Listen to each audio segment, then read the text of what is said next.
Hey everyone, this is the Art of Warlord here, and today I have with me. Hi, I'm Ray Shelley. I'm a design director over at King's Isle, and I was the lead designer on Wizard 101. What do you do whenever you lead design? Like, what does that mean for people that don't know it? Well, let's see.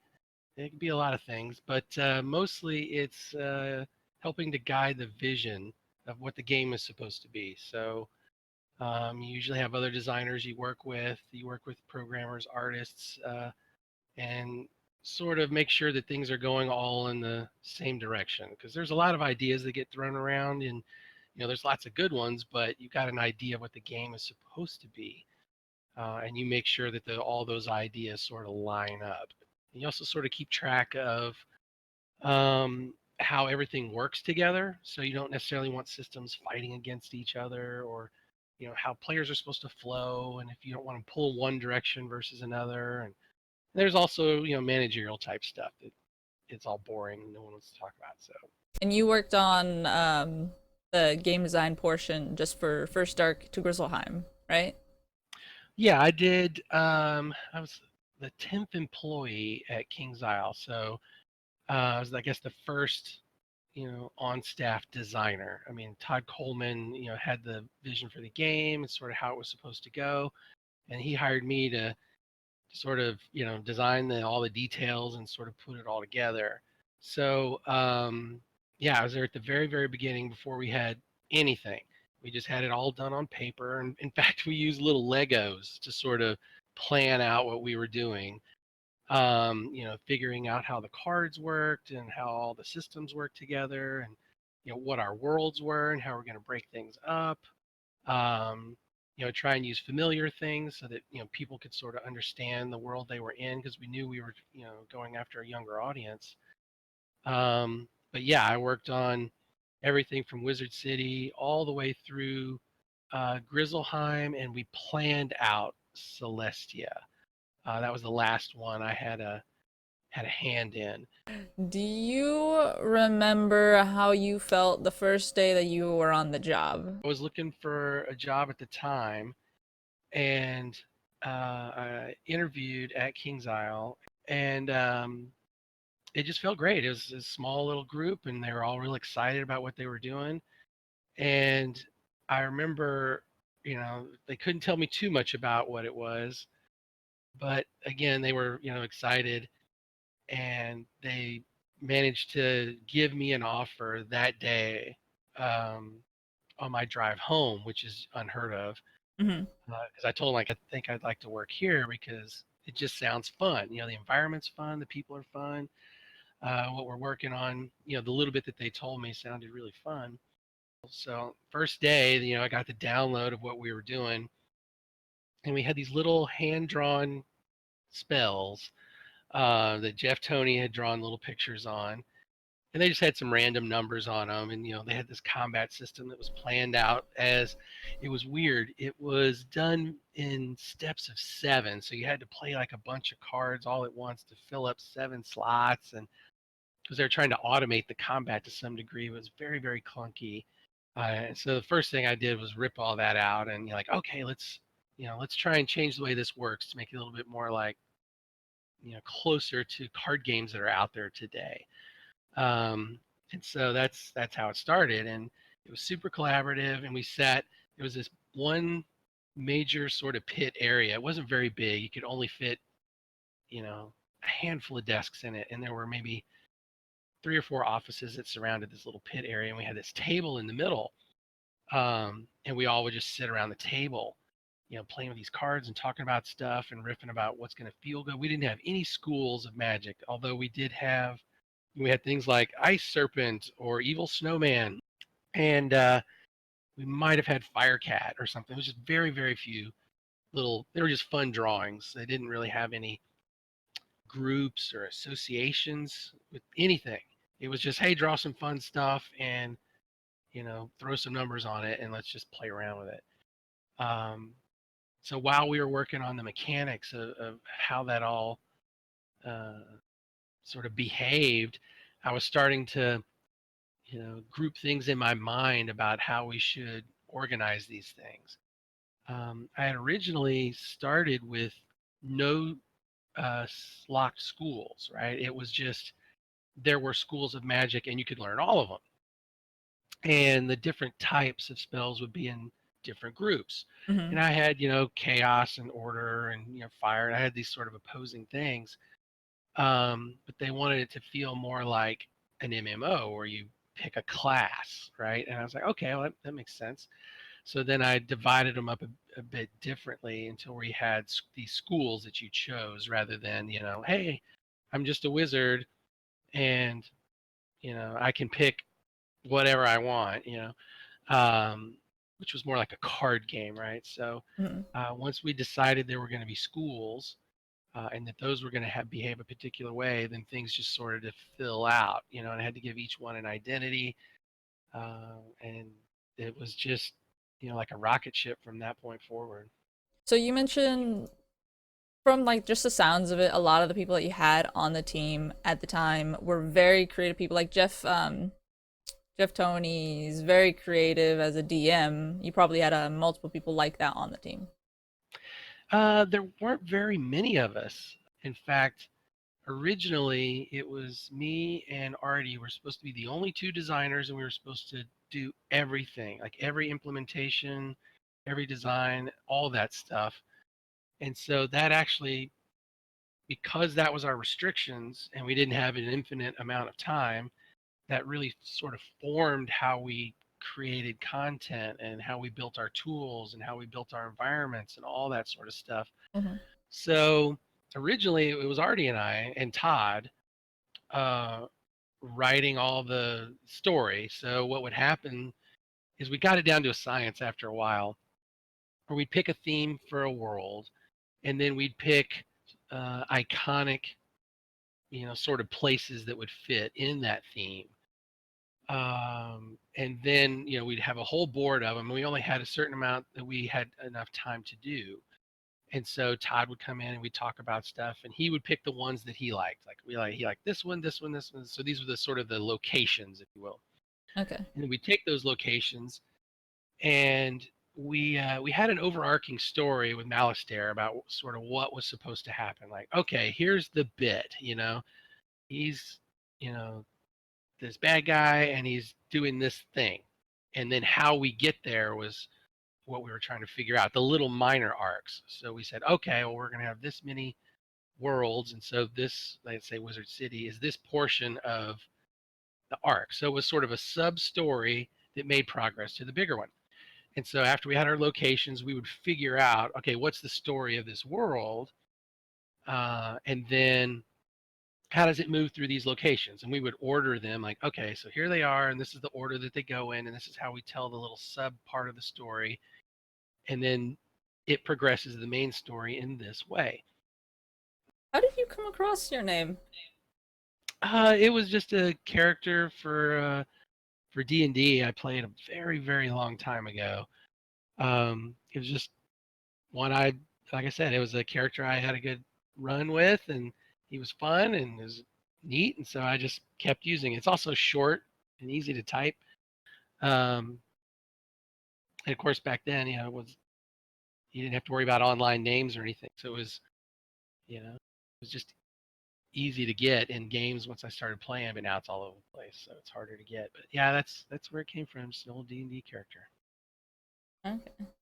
What type of class was he? I know this doesn't have to do anything with it, but I wanted to No, he was a know. rogue, so kind of Wow. sneaky. So that's how your in-game character became so rich. You just stole it off people. And That's right. He's retired. oh no. You can just, Yeah, if you have like a really interesting story, feel free to share it. Go for it, man. I don't know what's interesting or not, and I can't remember things I've talked about before. But let's see. You had mentioned Grizzleheim, Yeah. um, and sort of how we got there.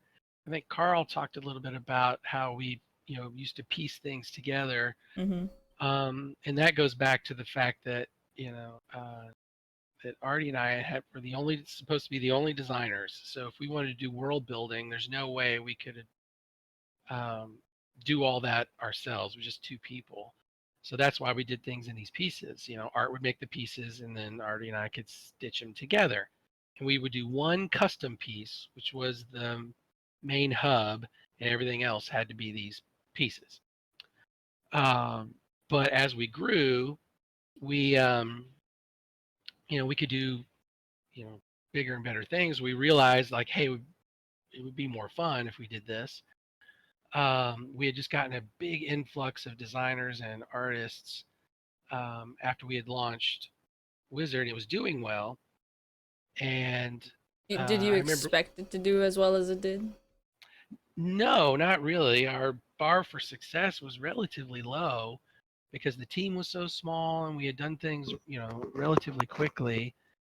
Um, and so it wasn't going to take a lot to be a successful product, but it was already doing really, really well. And it's funny, they had asked us, all right, make a schedule for your content plan for what you're going to do for a year. And we're like, okay. So, we had some features and a new world and a bunch of stuff, new systems. Like, here's all the stuff we want to do, and it'll take us a year to do it. And then management said, I want it done in 3 months. And Like, you're but like, it's but that's a year, not that's not 3 months of that's a year. And they went, here's a ton of people, and we had to completely change the way we did things. So we would draw it out on paper first to sort of get the flow, and we had our scale based on our a quarter was the size, like an actual 25-cent quarter was the size of a combat circle on graph paper. okay. And so we could map out the world that way. And then we would build these in 3D Studio Max to sort of give it some verticality.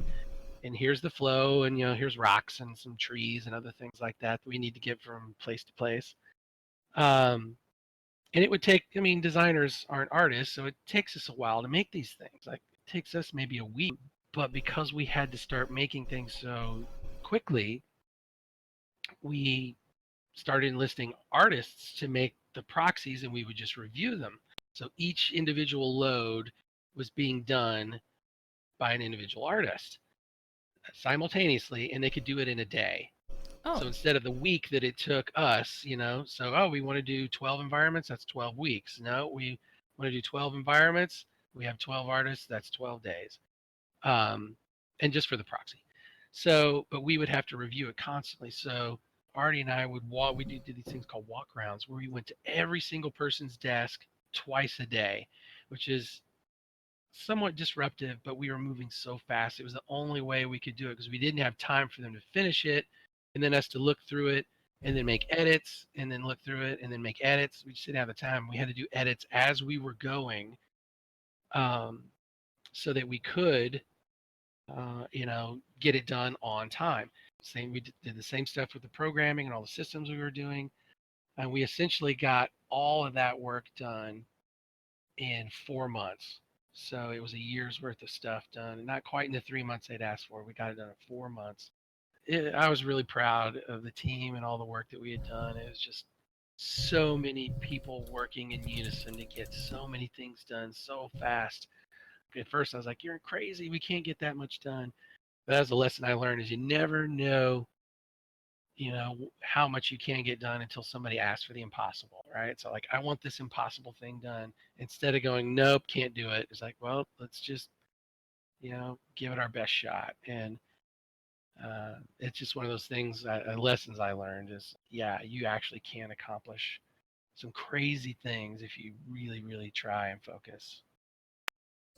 when scaling card damage and stuff, did you do off of specific increments, or like what did you think about like per level? And like today, a max level card at like level 130 is about 1,000 damage, like 1,000 to 1,001 or 1,100 damage. Yeah, it wasn't exactly how I wanted things to go. Um, like, I never thought there should be, um, I think the highest pip count I ever wanted was like a 7 or an 8, maybe. There are some things in there that people wanted that I wouldn't have done on a system side, but felt pretty strongly about it. And so that's the way we went. And I can understand why they made a case where, this people understand this. It's natural to want to progress. And again, from a systems design standpoint, it isn't necessarily what I would have done. Like I wouldn't use percentages, or I wouldn't use a progressive, like the spell progression. It's just better to do the other one, right? And so what the term we use is that sunsets older spells, right? So Yeah. you don't want to use Firecat anymore. You want to use something else. So That's actually something else I was going to ask. If you could go back in time, would you ask them, like, either programmers or anything like that, since you were making up like numbers and stuff like that? Would you ask them to put in a system that added to your spells as you ranked up? So, like, a Bloodbat, which is a 1 pip, could potentially be evolved into 2 or 3 or 4 pips, but it does more damage, and potentially it could do what old, like, newer spells do, which is add an effect. yeah, I think there may be documents somewhere that I had come up with what I think I called a spell mastery system. Okay. But again, this all predicated on spells behaving differently, on pip generation behaving differently, on percentages not being. It was very different, right? Hmm. But it was that concept to try and keep things more contained, and rather than the whole bloat as things scale upwards, power creep.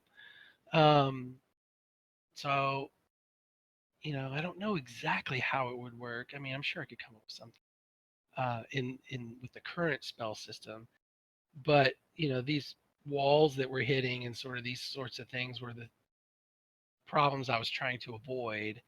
Um, but like I said, people just didn't want to do that at the time. They really wanted to go this way. They felt strongly about it, and so I was like, all right, I'll do my best to make it work. But I was hoping to cap it at some point, right? Like, okay, here's the ceiling, and then we can go backwards. And that was what I had this idea for spell mastery. Again, this was really a long time ago. Hmm. So essentially, the idea in my head of a way to try and correct the the, the problem was that essentially you progressed, to the high end, which I would have put a wall, um, and then you do it again to sort of make that progression again to sort of balance things out. So we spent all that time making Firecat. Might as well use him, right? I mean, that's also how we ended up with most of our mobs early on. Was we just plucked them out of the spell, which didn't start that way. It was like, okay, this world you get 1 or 2 mobs and that's it. And like, well, that's not enough. I can't populate this place with just a couple of people. Like, well, how about can I? Well, we don't have time to make models and new bad guys. I was like, well, what if we just take, say, the fire elf out of the fire elf spell? Can I just use him? And they're like, well, I guess so. He needs some. He doesn't have any of the anims. And I'm like, well, isn't that faster than having to remodel him and everything? Like, well, yeah, it saves us some time, sure. And like, let's do that. Okay. I'm like, okay, well, how hard is it to retexture? Well, that's not too bad. We could probably do that pretty quickly. All right, give me an ice elf. Um, give me a dark fairy. Give me Hmm. and then all of a sudden that's how we ended up with those because we needed more bad guys and we didn't have them. We just took them out of the spell. You know anything about pets, or were those before your time or Pets were after one of your the time? last things that I designed. Yeah, I designed how that all functioned with the sort of the behind the scenes DNA. I wasn't around for the launch of Pets, but I did design it. And again, I don't know what changes have been made. The bit was we wanted, um, for you to be able to try and, work together with players to create, this awesome sort of pet, whatever you wanted, that you were focused on. You could, make it look a particular way, and have, particular stats or whatever. Hmm. And the way, again, this is how it used to work. I have no idea how it works now. But the way it worked back then was that, um, each pet, had, is it 10 talents total? No. Wait, actually, yes, Okay. because you got, So then, I think it was 8 talents back then, because they added. more ages to them as you went along? Yeah, I can't remember. Let's just call it 10 for now. But really, each pet has 20, I think. Oh, Or okay, okay, I get what you're saying. again, I believe it worked. Is that you took the 10 that manifested from each parent, right? Oh, okay, okay. And then that became, or no, that wasn't. How did that work? Because you could skip a generation. So I think it would pick. Let's just say it's 20. You had 20 from each parent, so you had a pool of 40. Um, you would pick 20 from that pool of 40, with it being more highly weighted to choose something that manifested. So you might have a parent that had a recessive talent that never would have manifested that could have been chosen for a child. So the child could have that particular um, trait that could manifest. And so as you level them up, different things manifest. And, you know, those that manifested were more likely to be passed down, but not guaranteed. So you could have, so every sort of pet has this um, history, if you will, uh, of these dormant things that could be passed along. So that way you never knew exactly what you were going to get, but you could have this amazing thing that just sort of was running dormant that appeared, that normally wouldn't have appeared because it came from one of the parents. Thank you very much for joining me, Ray. Yeah, no problem. It was awesome having this opportunity to do an interview with you and for you to share a few stories on how Wizard 101 was made back in the day. Because yeah, I think I've mentioned this in the past. Without an interview like this or stories, then no one would know except for the people that are there, and potentially then later no one would know. Yeah, yeah. It's like I said, I'm not all up to date on how it all works, the intricacies of it today, but yeah, yeah, I know what happened way back in the day, so I'm happy to talk about it. Awesome. Well, thank you. All right, thanks.